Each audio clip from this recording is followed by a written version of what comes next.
যোৱা 11 তাৰিখত বঙাইগাঁও জিলাৰ 1 নং গোসাইগাঁৱৰ খনেশ্বৰ দাসৰ মানসিক বিকাৰগ্ৰস্ত পুত্ৰ ৰাকেশ দাসক মাৰপিট কৰিছিল উদন্ত ৰামু দাসে। ঘটনাৰ বিষয়ে গেৰুকাবাৰী তহলদাৰী আৰক্ষী নিৰীক্ষণ চকীত এজাহাৰ দাখিল কৰিছে পৰিয়ালৰ লোকে। ৰামু দাসৰ নামত এজাহাৰ দাখিল কৰে যদিও গেৰুকাবাৰী তহলদাৰী আৰক্ষী নিৰীক্ষণ চকীৰ ভাৰপ্ৰাপ্ত আৰক্ষী বিষয়া কোনো ধৰণৰ গুৰুত্ব প্ৰদান কৰা নাই বুলি অভিযোগ উত্থাপন কৰিছে। সেয়েহে উৰ্ধ্বতম কৰ্তৃপক্ষৰ তদন্তমূলে বিহিত ব্যৱস্থা লোৱাৰ দাবী জনাইছে। News Desk, Business 24।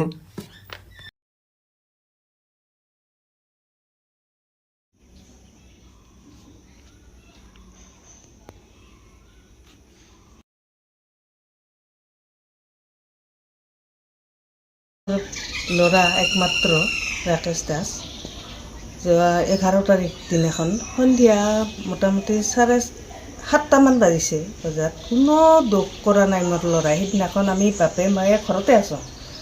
এই ৰামু দাস বুলি কয় ল'ৰাটা আহি বাপেকে আছিল এইখিনিত থিয় দি বহি আছিল এই বেঞ্চিখনত। আৰু ল'ৰাটোক মানে 7টা বাজিলে ভাত লাগে আমাৰ।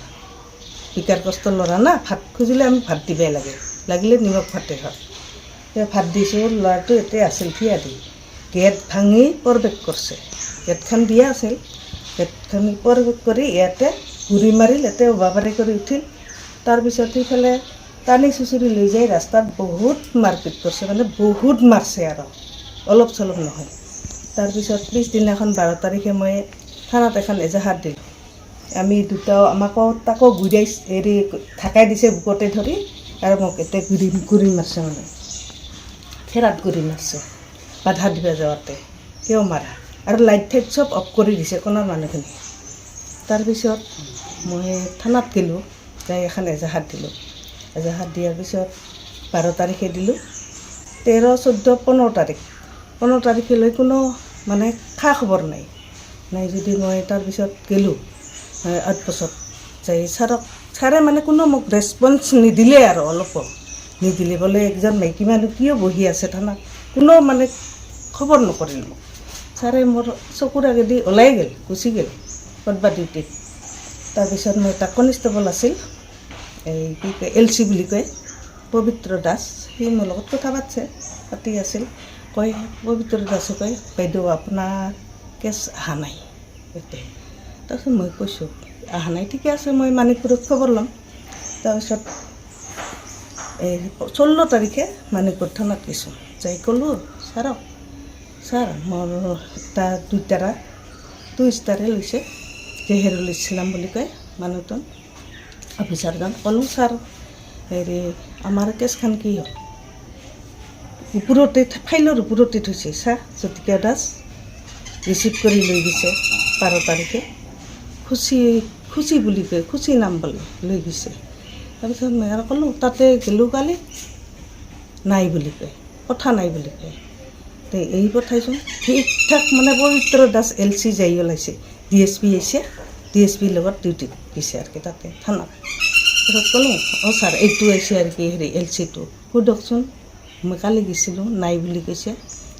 এইবাৰ ছাৰে কৈছে মানিকপুৰ এই ছেকেণ্ড ছাৰে দাৰোগা নেকি এইটো জেহেৰুল ইছলামে কৈছে, সেই ছাৰে বোলে মই ৰিচিভ কৰা আছে, দিছোঁ, পঠাইছোঁ, কিয় নাই বুলি কয়।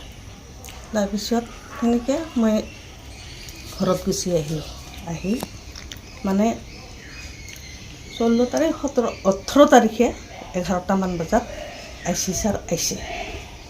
মই কিবা এটা আমাৰ মানুহ ভাগিনা মৰছে শ্ৰাদ্ধত গৈছিলোঁ, মোক ফোন কৰিছে, কয় বাইদেউ আপোনাৰ হেৰি কোনখিনিত যাব লাগিব, ফোন কৰিছে মোক। নাম্বাৰটো এনেই ব্লক কৰি থয়, সিদিনাখন ফোন কৰিছে আৰু কি, বোলে ছাৰ মইতো বাহিৰত আছোঁ অলপ, আপোনালোকে আজি আহিছে। মই দেখোন নাই, নহয় আপোনাৰ ঘৰত নাযাওঁ, ৰামু দাসৰ ঘৰত যাম সেনেকৈ কৈছে। কোৱাতে আহিছে, আহি মানে আচলতে মই এজাহাৰকাৰী, মোৰ ঘৰতহে তদন্ত ল'ব লাগিছিল আগত, মানে আছামীৰ পক্ষতহে তদন্ত লৈছে। এতিয়া আপোনাৰ কি বিচাৰে? এতিয়া মই বিচাৰোঁ আৰু মোক সুবিচাৰ লাগে। তাৰমানে তদন্ত কৰা নাই? তদন্ত কৰা নাই, কোনো তদন্তই কৰা নাই, অহা নাই। আৰু আপোনাৰ যিটো মানসিক বিকাৰগ্ৰস্ত ৰাইজৰ মাৰপিট কৰিলে তাৰ কি ক'ব এতিয়া? ল'ৰাটো চিকিৎসা কৰিব পৰা নাই, আমি কিমান কষ্টত ভুগি আছোঁ, আজি 5 বছৰ ধৰি আমি ভুগি আছোঁ, ভুক্তভোগী হৈ আছোঁ। আমি যিখিনি পৰা মতে আমি চিকিৎসা কৰছোঁৱে, কিন্তু নৰিলে কি কৰিম আৰু ল'ৰাজনক যে সেই বুলি যে বিকাৰগ্ৰস্ত ল'ৰাজনক মাৰিব, ক'ত আইনত আছে যদি মাৰছে যদি ক'ব লগা নাই আৰু। এতিয়া আৰু আপোনাৰ কিবা ভাবুকি দি আছে নেকি? আমাকতো ভাবুকি দিয়া আছে, কয় আৰু মাৰিব বোলে, আৰু মাৰিম বুলি কৈ আছে। এতিয়া মুখ্যমন্ত্ৰী আৰু এছ পি মহোদয় কি ক'ব? মই মুখ্যমন্ত্ৰী মহোদয় ছাৰক এটাই অনুৰোধ কৰোঁ, মোৰ বিকাৰগ্ৰস্ত ল'ৰাক যাতে অলপ নিৰাপত্তা দিয়ে, আমাকো লগতে যাতে নিৰাপত্তা দিয়ে।